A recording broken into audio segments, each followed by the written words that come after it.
This is Talk Business and Politics with Roby Brock. Welcome to today's Talk Business and Politics Daily. I'm Roby Brock, joined by John Brummett, columnist for the Arkansas Democrat-Gazette. Good to see you. Good to be seen. You voted early. I'd like to get the good guys out to an early lead.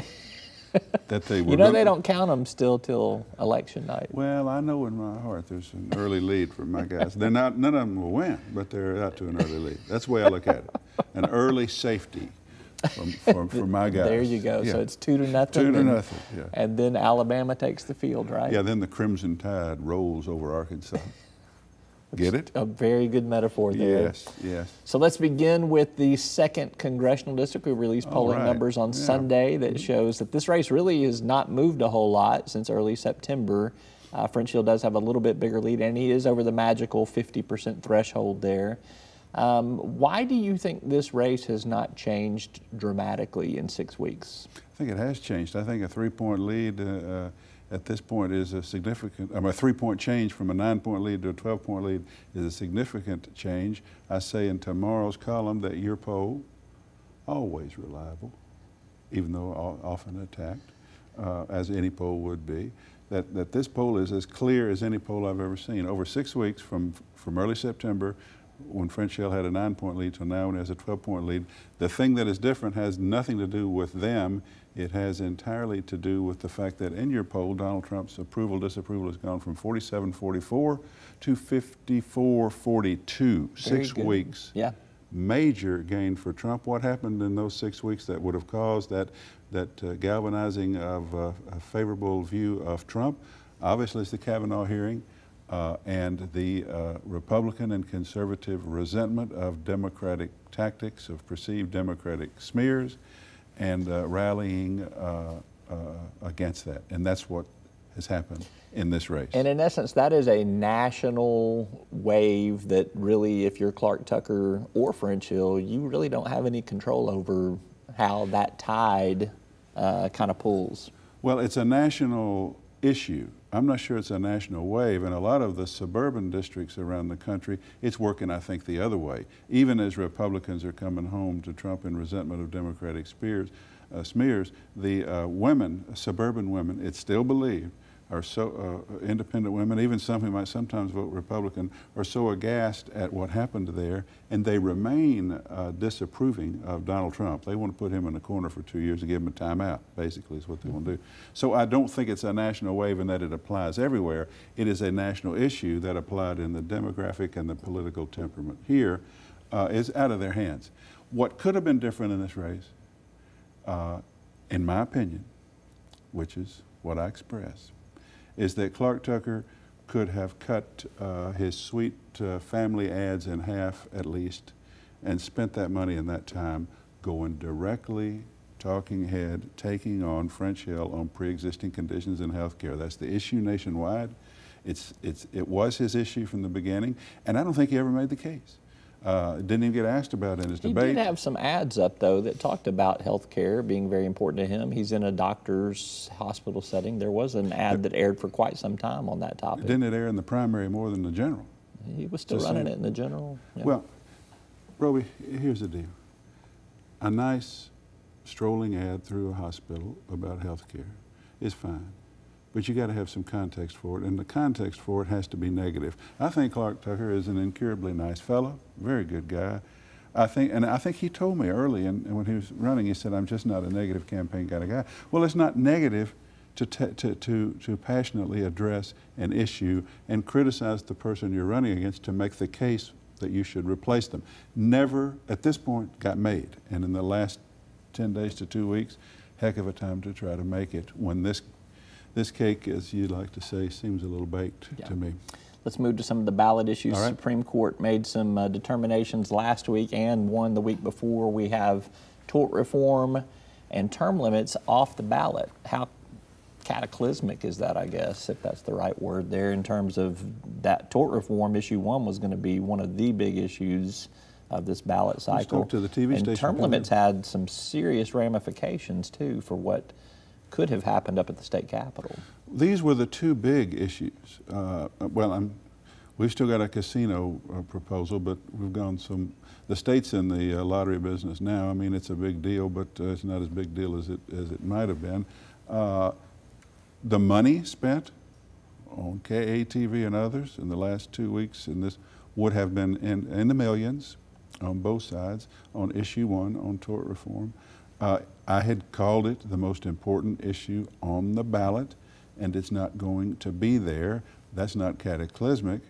It's seismic. I think cataclysmic, we'll have to look up these words. I think that means like bad. Issue 3, term limits, was going to put us back at 6 years in the House, 8 years in the Senate, unless you draw one of the 2-year terms, you could do 10, back to the most restrictive in the country, put most of our legislature soon out of business. Almost 80%. Which was why I was for it. I was against it before, but I was going to be for it this time because we've got a corrupt and regressive legislature. Not to say all of them are corrupt, but as a culture, it's corrupt, and in terms of policy, it is regressive.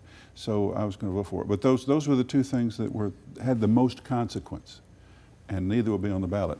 I think the tort reform people, the nursing homes, the medical association, and the Chamber of Commerce, what they got thrown off for was having 3 or more issues in one issue. Right. I think they could get this right-wing pliable legislature to just do 3 amendments, divide up what they've got in 3 and put them all out. You know, the contingency fees for lawyers, that's contract law, the court said. That's one thing. Do that. Limiting the damages, economic and non-economic, that's another. And letting the legislature take over the rulemaking, the court put that out there. Just put them out as 3, and then spend your money for all 3. I hate to give them an idea because I think that they probably thought of it. I got a feeling they probably thought through a few things already in terms of what they can do. Here's one of the most remarkable things on this issue: the fear that I and many others expressing was this idea of letting the legislature take over the rules of the court. Violates the separation of powers. Also dangerous, and I thought, particularly with this legislature. Did you get a load of Senator Trent Garner from El Dorado, what he said after the Supreme Court ruled? Well, they'll pay for this on their budget, showing you exactly why legislators should not be in charge of anything having to do with court rules. That idea of political vindictiveness through the legislature tainting the justice system. There you go. Okay? Some people would argue that the judicial system was a little biased towards the legislative branch in their decision too, but I think that they probably rooted it in law. Roby, I know you have to balance me, and I consider myself now balanced. I'm just telling you an argument that's out there. Well, so. Sure, and it's the prevailing argument. I'm sitting here expressing minority views, but that doesn't make them wrong, and doesn't make them not compelling to the discerning viewer. Voter ID, minimum wage, those looked like they were going to pass by some pretty large margins. They stay, well, voter ID was never challenged, but minimum wage stays on the ballot. Those look pretty positive for passage in terms of we will not have revealed our latest numbers on casinos by the time this airs. No, you can't. So, but you have made. You want me to answer in the context as if I didn't see what you just showed me? I'm just going to say. Okay. When is this going to be revealed? We're going to show casino numbers on Tuesday. All right. And your show's here on Monday. So. Okay. All right. I know nothing. But you say that the lottery has warmed people up to being receptive to casinos, and we do show this is a very competitive race. This is a remark. You're going to admit that much? I'm going to admit that much. Yeah, the whole thing about the reason you voted against casinos before was that Oakland and Southland put money into opposition. They're neutralized this time. They have racinos, which can become casinos. The churches were fired up that it was a sin. You don't see much carrying on by churches right now. That it was exploitative to the poor, which it is, but as a state, we're exploitative of the poor. I mean, that's our policy. I think what we can do is kick people off Medicaid and give them a few quarters for a slot machine. I think that's what I think that's what the Arkansas policy is. You got to find a way to put that into a bumper sticker. My reading is there's not any organized opposition. Another reason we often opposed casino amendments is because it turned out some individuals were writing themselves into the Constitution. This doesn't do that. And Polk County, I think, has the right under this amendment. It's one of the places where an amendment, where a casino could go. I think they can have a referendum and direct their county judge or mayor not to go along with it, which would, so this one is different in that there's not the opposition, in that the temperament of the state has changed. And when the state's essentially in the gambling business through lottery, what moral authority does the state have to say that you can't have casinos? Absent the usual good reasons to be against it, this one is seriously in play.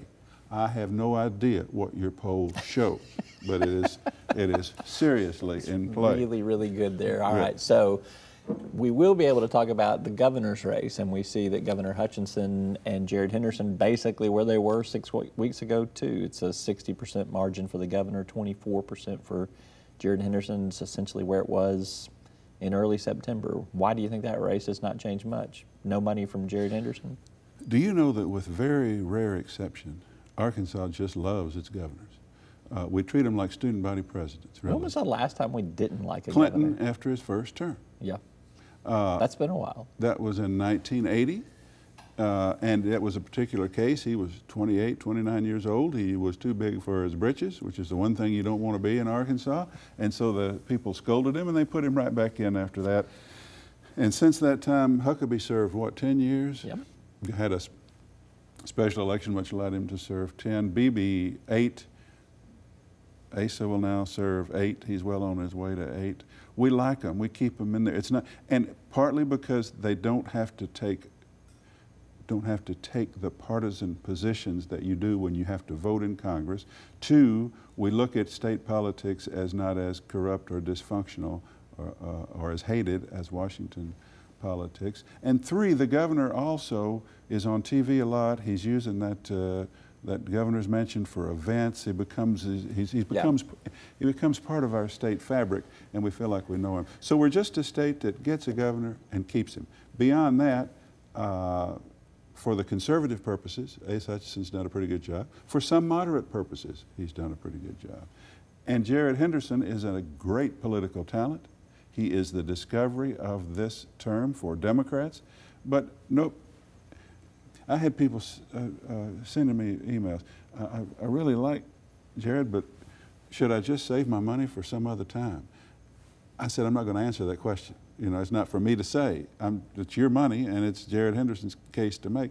But I think a lot of people, you just can't raise money when everybody knows you're going to lose.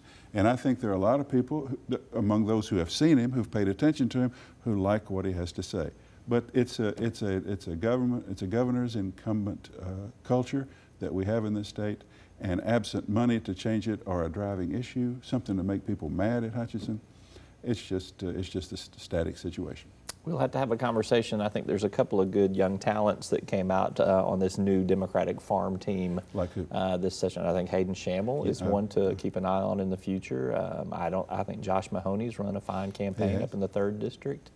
We'll have to see how some of these legislative races play out. There could be some Democratic losers in those races that have made some good showings. I was just as well. up in northwest Arkansas, and a lot of the Democrats were saying, you ought to get up to Benton County. There are like a half dozen very impressive young women running as I've Democrats, moderated some forums knowing like everyone else, they're up against it. It's Benton County, and Benton County's changing, but not that much. But just that they're out there, you know, as a women's movement in part, a Democratic movement in part, going door to door, making the effort, is something that'd be worth a column, and I think it is.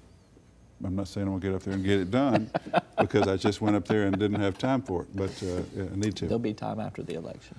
That'll do them a lot of good, won't it? Well, I'm just saying. But it's still, the story is not trying to help them. It's to recognize the movement that they represent. Yes. And yeah, I believe you're right. And the other story that we will spend some time in that this poll indicates as well is the growing identification of voters for the Republican Party, which I would argue is, there are a lot of factors in that. But one in particular is you see Republicans making a lot of inroads at the local level, county level. And I think that's changing. This has been an evident the brand for Republicans. Evident evolution in your polling and in the annual Arkansas poll with the University of Arkansas. You watch it from 2010 on. Don't like Obama, going to vote Republican, but consider myself an independent.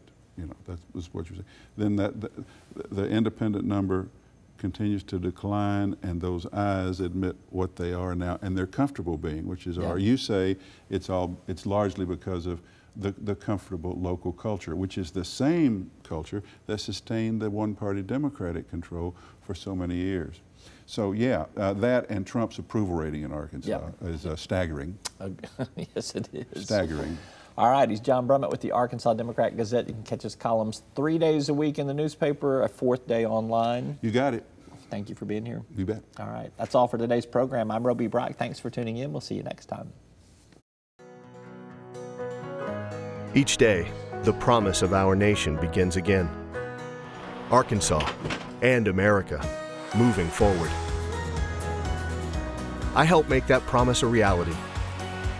It's not for everyone, but people everywhere depend on us. Oh, I love you too, sweetie. Trucking delivers, or everything stops. And that's what drives me. I did. Arkansas Electric Cooperative Corporation provides electric energy across 2/3 of Arkansas. This is an exciting time in our energy history, with incredible progress being made in renewable energy and storage technologies. As our energy portfolio continues to diversify, we'll maintain an all-the-above strategy to provide reliable and affordable electricity. Ever since the first light bulbs were placed in our members' homes, the electric cooperatives have been the solutions provider for our members, and we want to continue that well into the future.